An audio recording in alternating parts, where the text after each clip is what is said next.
Ladies and gentlemen, welcome back once again to Holy Plot. This is just Liam and James, no Jacob, because the nincompoop Jacob has not seen Adventure Time, and so he hasn't seen Fionna and Cake, but we have. So we're going to talk We're about it. sending him on the journey though. We're sending him through the path of watching 9 seasons of a cartoon to watch 4 episodes. So He's going to get there. Before we get into it, as always, make sure you like, comment, and subscribe. Do everything you got to do to help the channel grow. Come on, why not? What do you have to lose? But James, what did you think about this episode, or these two episodes rather? I just still continue to love this show. Honestly, I'm placing pretty early bets that this is going to be one of those spin-offs, prequel, sequels that lives up to the original. Um, Yeah, definitely. this show is changing up the formula in a lot of the ways that matter. Different run times, different pacing, different tone. It continues to mature, but it keeps a lot of what made the original so great. What do you think, Liam?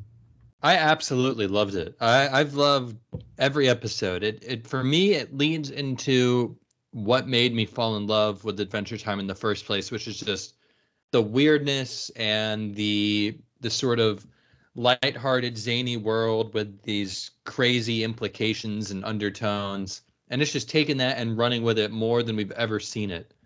Just over the past week, I just have kept going back to that opening in the first episode where it's that cheery, upbeat song with Fiona. Hmm. Yeah. And when you actually pay attention to the lyrics and realize everything it's talking about, was kind of the first moment that I just kept being like, this show has a lot to say and a lot to do that the original couldn't. And I'm very Yeah. excited to see it play out. Absolutely. I mean, this show, full stop, this is a show for adults. Like this is a show for adults who grew up with Adventure Time. And it is a show that is for people who grew up with that specific era of Cartoon Network. There was a Gumball reference that was like a blink and you miss a thing. I think the character's name is Rob. He's like the villain of that show. He showed up for a split second, unless I'm No crazy. way. I He didn't see did. that. He did. Go back and watch it. He was there. If you know how Um, Gumball ended, there you can read into that in like a dark cartoon theory kind of way. If you know how no, Gumball ended. right. Well, and we know now that Flapjack, the most underrated Cartoon Network show of all time, is canon and Adventure Time, which makes sense because it has a lot of the same creative people on it. Yeah, that team broke apart to do regular show and Adventure Time. Right. Two of arguably the best shows Cartoon Network has had. But I absolutely love this, man. I really did. I am excited to see where it goes. I want them to do the Lich in this so bad. And we saw him. There was also a split second of the Lich in the like old-timey silent film thing they did. He was in the cave, like his shadow for a split second. So they're totally gonna do him. And Distant Lands set up that his like reborn form, and I'm blanking on the name, that he's running around as an adult. So they have a lot that they could do with the Lich. I'm okay for new Yeah, villains though. We got a new villain really making himself known in this episode. yeah, I love how they're taking sort of the abstract lore stuff, because Adventure Time has like a crazy pantheon and the way the universe works. There's sort of like a deity for everything, and it looks like we're going to be exploring that a bit more. I wonder if at the end, when they're in that cornfield, if they're in Farm World, because that would be really cool to see. It looked like it. It I think really it did. probably is, which is awesome. I mean, it's just such a love letter to fans of the show, to the show itself, and as a huge fan of Adventure Time and Distant Lands and everything, I am absolutely the target audience, and I am loving this shit. I gotta say, the something that has surprised me the most is how much they have gotten me on board with really liking this version of Fiona and Cake as well. I mean, Yeah, I'm so in. yeah, And they're just taking it in such an interesting direction where like they're not just these cookie cutter cartoonishly good heroes. Like the first thing they both do in Ooh is like cause a huge disaster. I mean, it's just that kind of mature storytelling that knows its audience isn't stupid and knows that they know about the universe and how it works, that I really, really appreciate. And it's super refreshing seeing a big IP like Adventure Time take risks like this.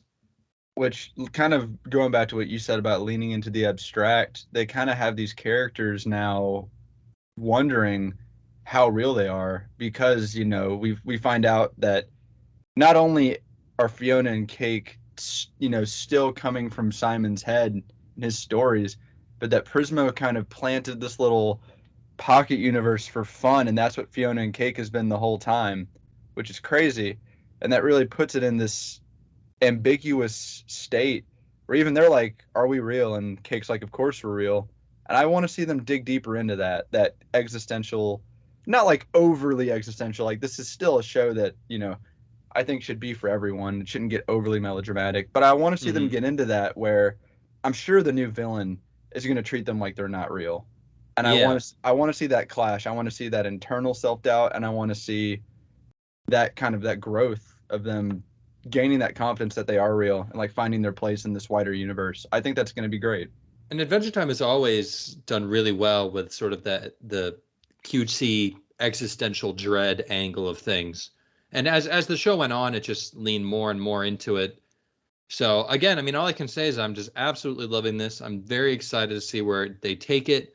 I want them to do exactly what they're doing. Like, the things I would normally say as my wants are every episode they're going more and more into it. I want them to get weird with it.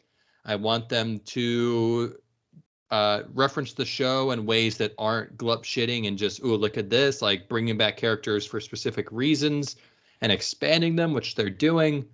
I love it, man. I'm feeling like a 9 out of 10 on this. One great thing about Adventure Time is, it talks a lot about childhood and youth. And especially in the original show, sometimes, the longing for that and the nostalgia for that, the joys of it, the bittersweetness of it. What I love about what they're doing here is by aging up the characters, you get to bring that out of the subtext and just literally into the show with Fiona. The way that she looks at Ooh is the way that maybe more of the audience and the people working on the show have looked at Ooh. Mm-hmm. And I feel like that's going to continue to come into play, that she wants to run away from the real world and escape. And at the age that she is, she's probably going to come to realize what Finn had to deal with for 9 seasons, that it's not going to be that easy. There's going to be a painful journey here. And I'm very excited to see what they do now that the gloves are a bit off with what they can do in the writing. So I'm going to give this also, both episodes, a 9 out of 10. Well, then that means Holy Plot is sitting at a 9 out of 10 because there's no naysayers in chat, which means we are about out of time for this one. Obviously, go watch it. It respects the audience. It respects the source material. So go do it. And thank you for clicking on this. Like and subscribe. This has been Holy Plot. Thank you, baby. Have a good night.